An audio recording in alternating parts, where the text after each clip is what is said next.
સુરતના સરથાણા વિસ્તારમાં આવેલા વેસ્ટર્ન વિલા પાર્ટી પ્લોટ ખાતે જૂનાગઢ જિલ્લાના લેમગ્રા ગામનો 9મો સ્નેહમિલન સમારોહ યોજાયો હતો। આ સ્નેહમિલનમાં એક અનોખો અને સામાજિક એકતાનો સંદેશ આપતો સંકલ્પ લેવાયો હતો।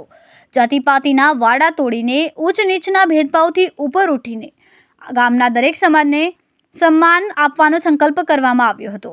આપણી જાત અલગ હોઈ શકે છે પરંતુ આપણું ગામ એક છે। આપણી અટક અલગ હોઈ શકે છે પરંતુ આપણું ગામનું નામ એક છે અને આપણે સૌ એક પરિવાર છે। આ સંકલ્પ સાથે મોટી સંખ્યામાં લીમગ્રા ગામના લોકો સ્નેહમિલનમાં જોડાયા। આ પ્રસંગે ગામના તેજસ્વી વિદ્યાર્થીઓનું પણ સન્માન કરવામાં આવ્યું।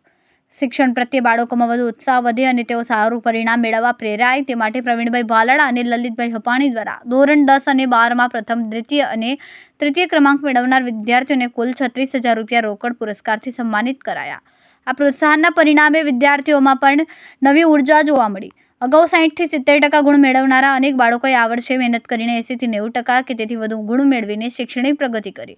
બાળકોમાં ઉત્સાહ જળવાઈ રહે તે માટે આગામી વર્ષોમાં પણ આ પુરસ્કાર યોજના ચાલુ રાખવાનો નિર્ણય કરવામાં આવ્યો છે।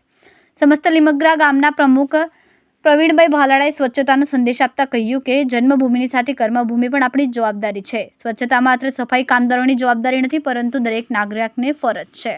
સાથે જ લલિતભાઈ હપાણીએ માર્ગ સલામતી અંગે પણ લોકોને જાગૃત કર્યા। હેલ્મેટ અને સીટ બેલ્ટનો ફરજિયાત ઉપયોગ કરવા, ડ્રાઇવિંગ દરમિયાન મોબાઈલનો ઉપયોગ નહીં કરીએ, નશાની હાલતમાં વાહન નહીં ચલાવીએ, ઓવરસ્પીડ અને રોંગ સાઇડ ડ્રાઇવિંગથી દૂર રહીશું તેમજ ટ્રાફિક સિગ્નલ અને તમામ રોડ નિયમોનું પાલન કરીશું।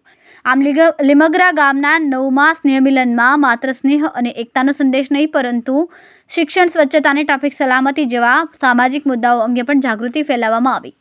એક ગામ, એક પરિવાર અને સૌ માટે સમાન સન્માનના સંદેશ સાથે લીમગ્રા ગામનું આ સ્નેહમિલન યાદગાર બન્યું। મારું નામ પ્રવીણ ભાલાળા। લીમગ્રા ગામનું સ્નેહમિલન હતું। જૂનાગઢ જિલ્લાનું સેવાડાનું એક ગામ છે અને ગામનું સ્નેહમિલન દર વર્ષે યોજાય છે। આ 9મો સ્નેહમિલન છે। ખાસ કરીને સ્નેહમિલન દરેક ગામના સમાજના થતા હોય પણ અમે વિદ્યાર્થીઓને અને ગામના બાળકોને પ્રોત્સાહન મળે તે માટે ગયા વર્ષે 2025માં જાહેરાત કરી હતી કે જે 12મા ધોરણમાં અને 10મા ધોરણમાં પ્રથમ ક્રમે, બીજા ક્રમે અને ત્રીજા ક્રમે આવશે એ બાળકોનું સન્માન કરશું। અને સન્માન ખાલી મોમેન્ટો આપીને નહીં, અમે રોકડ પુરસ્કાર દરેક બાળકને 11,000 પ્રથમ ક્રમે આવેલા બાળકને ઇનામ આપ્યા છે। સાથે એક સંકલ્પ લેવડાવ્યો છે કે ગામની અંદર જાતિપાતિ નહીં કરીએ, ઉચ્ચ નીચના ભેદભાવ નહીં કરીએ અને આપણે ગામના અહીંયા પણ અમારા ગામની અંદર દરેક સમાજનું સ્નેહમિલન, દરેક સમાજ મળીને હળી મળીને ભેગા જમીએ છીએ। ગામડે પણ જાતિપાતિ ન થાય એનો એક સંકલ્પ લેવડાવ્યો છે। સાથે સાથે ટ્રાફિકનો નિયમનું પાલન થાય, આપણા પરિવારના કોઈ સભ્યોનો જીવ ન જાય અને અન્ય સભ્યોનો લાડકવાયો ન ખોવાય તે માટે ટ્રાફિક ઉપર ખૂબ ભાર આપ્યો છે। સાથે સાથે અમે એ પણ સંકલ્પ લેવડાવ્યો છે કે આ શહેર આપણું પ્રથમ ક્રમે આવે સ્વચ્છતામાં અને સફાઈમાં। એવી રીતે સફાઈ કર્મચારીઓની જવાબદારી નથી, આપણી પણ જવાબદારી છે।